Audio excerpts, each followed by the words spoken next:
एक ऐसा इलाका जहां रेत से ज़्यादा बारूद है और जहां दोस्ती से ज़्यादा दुश्मनी बिकती है।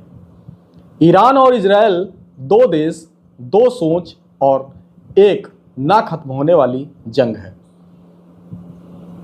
पर क्या आप जानते हैं कि ये दोनों देश कभी एक दूसरे के सबसे अच्छे दोस्त भी हुआ करते थे?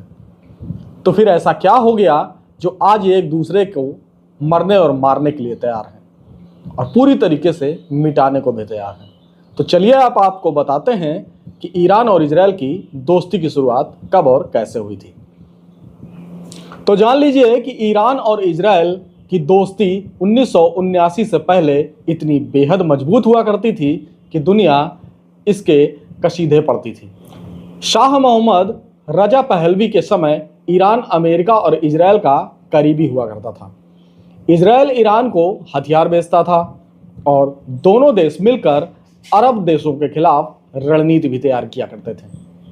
फिर शुरू हुई इस्लामी क्रांति की कहानी। मगर इस्लामी क्रांति इन दोनों देशों की दुश्मन बन गई और दुश्मनी की चिंगारी यहीं से शुरू हो गई। फिर आया साल 1979। ईरान में इस्लामिक क्रांति का उदय हो गया। इस्लामिक क्रांति के बाद दुश्मनी की चिंगारी इतनी तेज हो गई कि दोनों एक दूसरे को देश मिटा देना चाहते थे। वर्ष 1979 में ईरान में इस्लामिक क्रांति का उदय हो गया था। शाह को हटाकर आयातुल्लाह खुमैनी का शासन आ चुका था, जिसमें इजराइल को शैतान का साथी कहा गया। ईरान ने इजराइल के खिलाफ फतवा जारी किया और फिलिस्तीन का खुलकर समर्थन करना शुरू कर दिया और फिलिस्तीन में आतंकियों को फंडिंग करना शुरू कर दी, जिसके बाद शुरू हो गया गुप्त युद्ध, जिसे शैडो वार की भी शुरुआत कहा जाता है। 1980 के बाद ये दोनों देशों के बीच सीधी जंग तो कभी नहीं हुई, मगर गुप्त युद्ध लगातार जारी रहे। इजराइल ने ईरान के परमाणु ठिकानों पर साइबर अटैक जरूर किए, वो भी स्टक्सनेट वायरस के जरिए। ईरान ने बदले में सीरिया और लेबनान में हिजबुल्लाह जैसे आतंकी संगठनों को खड़ा करना शुरू कर दिया, जमकर फंडिंग करना शुरू कर दिया और इजराइल के खिलाफ आतंकी संगठनों को इतनी फंडिंग की कि उन्होंने इजराइल के कान में और नाक में दम कर दिया और शुरू हो गई दुश्मनी की नई जंग। 2020 का जब वक्त आया तो ईरान और इजराइल दोनों देश एक दूसरे के खिलाफ गुप्त रूप से हटकर अब खुलेआम हमले पर उतारू हो गए थे। दुश्मनी चरम पर पहुंच गई। इजराइल ने तेहरान में ईरानी वैज्ञानिकों की टारगेटेड किलिंग कर दी। बदले में ईरान ने गाजा और लेबनान के जरिए रॉकेट्स से हमला करना शुरू कर दिया। अब हालात इतने बिगड़ चुके थे कि दोनों देश खुले युद्ध के कागार पर आकर खड़े हो गए थे और जमकर एक दूसरे के खिलाफ षड्यंत्र रचे जा रहे थे और युद्ध के लिए आसमानी मिसाइलें भी बरस रही थी।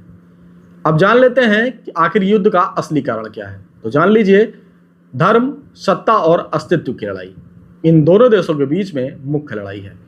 यह लड़ाई सिर्फ राजनीतिक नहीं, विचारधारा की लड़ाई है।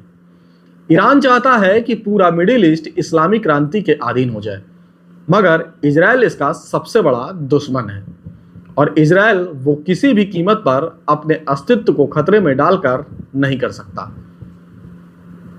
इसीलिए इजराइल इस्लामिक क्रांति को रोकने के लिए वो भरसक प्रयास करता है। तो सवाल अब ये नहीं है कि युद्ध होगा या नहीं, सवाल ये है कि कब होगा। दुनिया की दो ताकतें, एक जिद, एक जुनून और बीच में है पूरा मिडिल ईस्ट। क्या यह दुश्मनी कभी खत्म होगी या एक दिन ये आग पूरी दुनिया को अपनी चपेट में ले लेगी? हमारे द्वारा आज आपको ईरान और इजराइल की दोस्ती की और दुश्मनी की कहानी बताई गई। हमारे द्वारा दी गई जानकारी आपको कैसी लगी? अच्छी लगी हो तो प्लीज़ हमारे वीडियो को लाइक करें, शेयर करें और कमेंट करके अपने सुझाव जरूर पेश करें। क्या फिर से शुरुआत होने वाला है मिडिल ईस्ट में अगला युद्ध? हमें जरूर अपने कमेंट्स के माध्यम से बताइएगा। भारत माता की जय हो। जय हिंद।